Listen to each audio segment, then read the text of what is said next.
안녕하세요. 오늘 우리가 함께 살펴볼 자료는요, 최근 연초 대비 주가가 77%나 오르고 또 시가총액 1조 원을 돌파하면서 시장에 정말 뜨거운 관심을 받고 있는 한국화본에 대한 여러 기사하고 분석 보고서들입니다. 이 기업, 도대체 어떤 매력이 있길래 이렇게 폭발적인 성장을 하는 걸까요? 당신이 그 핵심을 딱 파악할 수 있도록 저희가 한번 자세히 파헤쳐 보겠습니다. 네, 반갑습니다. 한국화본은 1984년에 설립된 복합 소재 전문 기업이죠.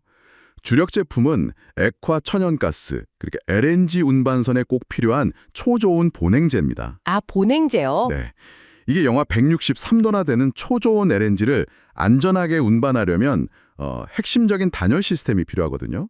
바로 그 역할을 하는 거죠. 국내에서는 이제 동성화 하이텍하고 시작을 거의 양분하고 있습니다. 그렇군요. 근데 이게 뭐 단순히 시장 상황이 갑자기 좋아져서 주목받는 걸까요? 아니면 뭐랄까 한국화본 이 회사 자체에 뭔가 특별한 변화 같은 게 있었던 건가요? 아주 좋은 질문이십니다.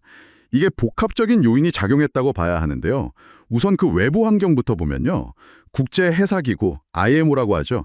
여기서 2050년까지 탄소 중립 목표를 내세웠잖아요. 네네, 그쵸. 그러면서 이제 LNG가 어떤 가교 에너지원으로 확 떠오른 겁니다. 그래서 LNG 운반선 수요가 그야말로 급증했고요. 한국화본은 이 분야 기술 표준을 가진 프랑스 GTT사의 라이센스를 가지고 있어요. 이걸 기반으로 국내 조선 3사 모두의 보냉제를 공급하면서 직접적인 수혜를 보고 있는 거죠. 아, 그 GTT 기술 라이센스 자체가 중요한 거군요. 그렇죠. 사실상 시장 표준이니까요. 이 라이센스 확보가 굉장히 중요한 경쟁력입니다. 확실히 외부 환경이 유리하게 작용한 건 분명해 보이네요. 그럼 내부적으로는 어떤 준비가 있었길래 이 기회를 제대로 잡을 수 있었던 거죠? 바로 그 점이 중요합니다. 몇 가지 포인트가 있는데요. 첫째는 2023년에 있었던 한국 신소재와의 합병이에요. 합병이요? 네. 이게 단순히 덩치만 키운 게 아니고요. 여기저기 흩어져 있던 생산 공정을 하나로 합치고 또 관리 효율을 높여서 원가 절감 효과를 상당히 봤습니다. 아, 효율하군요. 그렇죠. 둘째는 그 핵심 원료인 MDI 가격이 좀 안정화됐고요. 또 원달러 환율도 좀 우호적으로 작용한 면이 있습니다. 이것도 수익성 개선에 도움이 됐죠. 네. 그리고 셋째, 올해 3월에 약 400억 원 규모의 자금을 조달했어요. 전환사채 CB랑 교환사채 EB 발행을 통해서요. 아, 자금 조달. 이걸로 뭘 하려는 거죠? 이게 이제 나중에 주식으로 바뀔 수 있는 채권인데 이 자금으로 신규 설비 투자를 하고 있습니다. 그래서 약 70척 분량의 2차 방벽, 그 세컨더리 베리어 SB라고 하는데요. 이걸 만들 생산 능력을 확보하게 됩니다. 2차 방벽이요? 그건 뭔가요? 이게 만에 하나 LNG가 셀 경우에 그걸 막아주는 아주 중요한 2차 안전장벽입니다. 이런 투자를 통해서 생산 능력을 키우고 심지어 중국 조선소로의 공급 확대 가능성까지 보고 있는 거죠. 이야, 진짜 외부 환경과 내부 역량에 딱 맞아떨어지면서 시너지를 낸 결과가 실적으로 나타난 거네요. 1분기 실적이 어마어마하던데요. 네, 맞습니다. 1분기 연결 매출이 2,246억 원, 영업이익은 311억 원이었거든요. 이게 전년 동기 대비 보면 매출은 22.9% 늘었는데 영업이익은 무려 1,092.8% 증가했어요. 1000% 넘게요? 와. 네, 그리고 2분기 영업이익 역시 316억 원으로 시장 예상치를 한 34% 정도 훌쩍 뛰어넘는 어닝 서프레이즈를 기록했죠. 이런 실적 호조에다가 또 수주 잔고도 1분기 말 기준으로 보면 약 1조 7,500억 원 정도로 아주 탄탄합니다. 와, 든든하네요. 그렇죠. 그러니까 증권사들도 목표 주가를 계속 올리고 있는 거고요. 다올투자증권은 41,000원, 신영증권은 37,000원까지 제시하면서 상당히 긍정적인 전망을 내놓고 있습니다. 정말 대단하네요. 그런데 제가 자료들을 보다 보니까 그 2023년 합병 있잖아요. 이게 단순히 사업 시너지 말고 다른 목적도 좀 있었다. 뭐 이런 분석이 있더라고요. 오너 3세의 승계 관련해서요. 이 부분은 좀 어떻게 봐야 할까요? 네.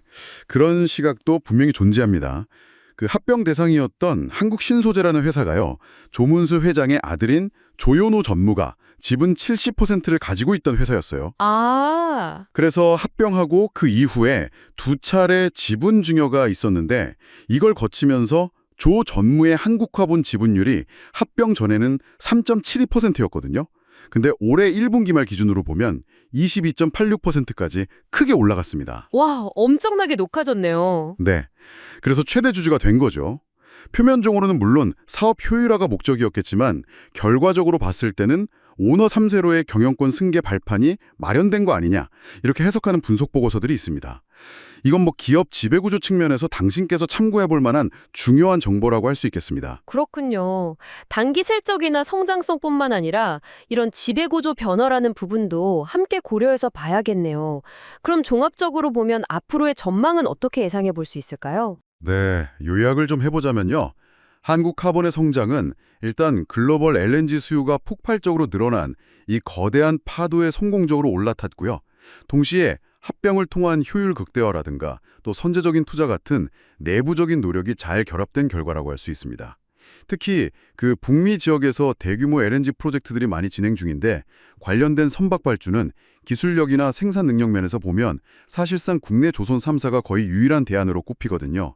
아, 우리나라 조선사들이 강하군요. 그렇죠. 그래서 한국카본의 수혜는 당분간 계속될 가능성이 아주 높다고 봅니다. 오늘 한국카본에 대해서 이렇게 깊이 살펴보니까 이 거시적인 산업 트렌드하고 기업 내부의 전략이 어떻게 딱 맞물려서 성과를 내는지 정말 명확하게 알 수 있었던 것 같습니다. 당신의 투자 결정이나 산업 이해에 분명 도움이 되었으면 좋겠습니다. 네. 근데 여기서 한 걸음만 더 나아가서 생각해 볼 질문이 하나 있습니다. 오, 어떤 거죠? LNG가 지금은 탄소 중립으로 가는 아주 중요한 다리 역할을 하고 있잖아요. 근데 이게 궁극적인 목적지는 아니라는 거죠. 아, 그렇죠. 결국엔 넘어가야 할. 맞습니다. 그렇다면 지금 LNG 온반선 본행제 사업 비중이 거의 절대적인 한국카본은 이 LNG 시대를 넘어서 그 다음 시대를 위해서는 과연 어떤 기술, 또 어떤 사업을 준비하고 있을까? 이걸 고민해 봐야 한다는 거죠.